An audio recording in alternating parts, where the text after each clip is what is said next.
Bugungi suhbatimiz bu Aziz Kamilovni xotirasiga bag'ishlamoqchiman. Bir yil avval Milliy kanal o'sha Alo doktor ko'rsatuvi Oybek Rixsibekov bilan Aziz Kamilov meni o'sha ko'rsatuvga birinchi marta taklif qilishgan. Bilasizlarmi, o'sha 1 soat mobaynida o'sha ko'rsatuv olib borilayotgan bo'lsa, men qanaqa 1 soat o'tib ketganini bilmaganman. Shunaqa bir samimiy, shunaqa xushchaqchaq insonlarni ko'rib shunaqa xursand bo'lganman. Ko'rsatuvga borishdan oldin juda ham hayajonlanganman, lekin ko'rsatuv boshlanishi bilan umuman hayajonimdan bir asar ham qolmagan. Aziz Kamilov mana ijtimoiy tarmoqlarda juda ham katta bir hissalar qoldirib ketdilar. Ya'ni o'sha xalqimizni tibbiy ma'lumoti, ya'ni tibbiy salohiyatini o'sha oshirishda juda ham katta bir hissa qo'shganlar deb bilaman. Bu inson o'sha birinchi ko'rsatuvda yonlariga bordimda aytdim: Azizjon, siz shifokor ekansiz, Oybekjon endi ko'rsatuvni olib boruvchi televedущий. Men qanaqa gapiray, nimalarni gapirish mumkin, qanaqadir o'rab gapirish kerakmi, biron bir chegara bormi deb so'radim. Ular meni aytdilarki, Nigor opa dedilar, hech qanaqa cheklovlar yo'q dedilar. Mana ijtimoiy tarmoqlarda, Instagramda qanaqa gapirasiz, yuragingdan gapirasiz.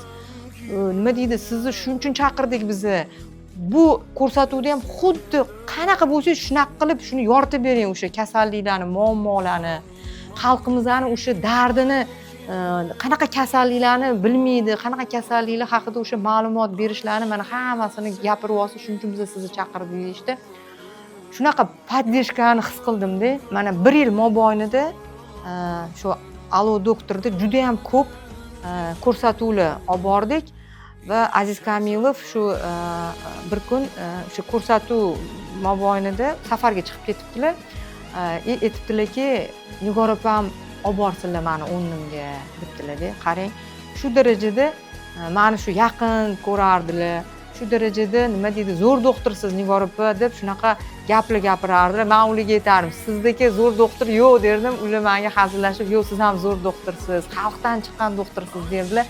Haqiqatda shunaqa samimiy inson edilar-da. 1 yil mobaynida juda ham ko'p ko'rsatuvlar olib bordik. Allohga shukr shu inson bilan uchratganiga.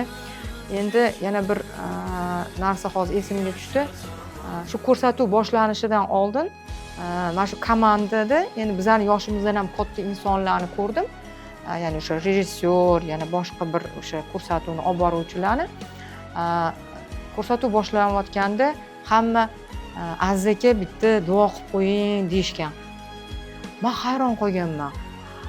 Ya'ni yosh bo'lishlariga qaramasdan, ya'ni o'sha iymonli inson edilar. Islomiy ilmlarga ham ega edilar. Men ularni shunaqa qiroatda, shunaqa chiroyli duolar qilganlarini eshitib, shunaqa ana qilib ketganman-da, hayratga solganlar meni. Ya'ni bu inson nafaqat dunyoviy ilmga, islomiy ilmlarga ham ega inson edilar. Men juda ham hurmat qilardim. Afsuski mana endi o'tib ketdilar. Joylari jannatda bo'lsin, oxiratlari obod bo'lsin. Menga xabar kelganda men safarda edim. Afsuski men bora olmadim, lekin o'zim o'sha ichimdagi shu insonga hurmatimni shu ijtimoiy tarmoqlar orqali aytishga qaror qildim. Sog' salomat bo'lsin, iloyim ayollari, farzandlari umri uzoq bo'lsin. Ya'ni davomchi bo'lsin. Xalqimizga shuncha informatsiyalar berdilar, shuncha yordam berdilar, chunki ular reanimatolog bo'lganlar. Ya'ni o'sha bilasiz, reanimatsiyada ishlash juda ham qiyin. Ya'ni o'sha ko'p insonlarni o'sha uzoq umr ko'rishiga, o'sha davolanib ketishiga sababchi bo'lgan insonlardan biri. Shuning uchun bu insonga hurmatim juda ham cheksiz. Yana bitta narsani aytib o'tmoqchi edim.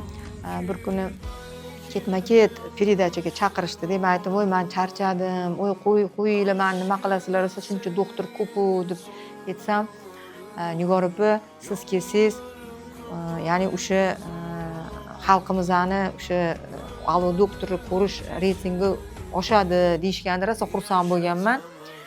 O'shaning uchun bu inson bilan o'sha 1 yil mobaynida birga ishlaganimdan bag'oyatda xursandman. Joylari jannatda bo'lsin, oxiratlari obod bo'lsin.